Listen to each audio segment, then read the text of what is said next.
শেরপুর জেলার সীমান্তবর্তী ঝিনাইগাতী উপজেলার ভারত ঘেঁষা একটি রাবার বাগান থেকে প্রায় ৪০ লাখ টাকা মূল্যের বিভিন্ন ব্র্যান্ডের ১৩৮৬ বোতল ভারতীয় মদ উদ্ধার করেছে থানা পুলিশ। ১০ই মে শনিবার ভোরে ঝিনাইগাতী উপজেলার নলকুড়া ইউনিয়নের সন্ধ্যাকুড়া পাহাড়ের রাবার বাগান এলাকায় অভিযান চালিয়ে এইসব ভারতীয় মদ উদ্ধার করা হয়। তবে মাদক চোরাকারবারিদের কাউকে আটক করা সম্ভব হয়নি। পুলিশ জানায়, মাদক চোরাকারবারীরা ভারত থেকে চোরাই পথে বিপুল পরিমাণ ভারতীয় মদ সন্ধ্যাকুড়া রাবার বাগান এলাকায় গভীর জঙ্গল দিয়ে ভোরে বাংলাদেশে পাচার করেছে। এমন গোপন সংবাদের ভিত্তিতে থানা ওসির আল আমিনের নেতৃত্বে একদল পুলিশ মাদক বিরোধী অভিযান চালায়।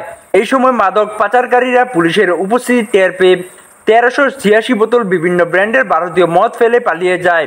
পরে অতিরিক্ত অবস্থায় পুলিশ এইসব মদ উদ্ধার করে।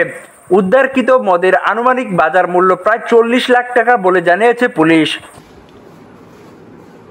স্বাধীনতা টিভি বাংলা নিউজ ডেস্ক।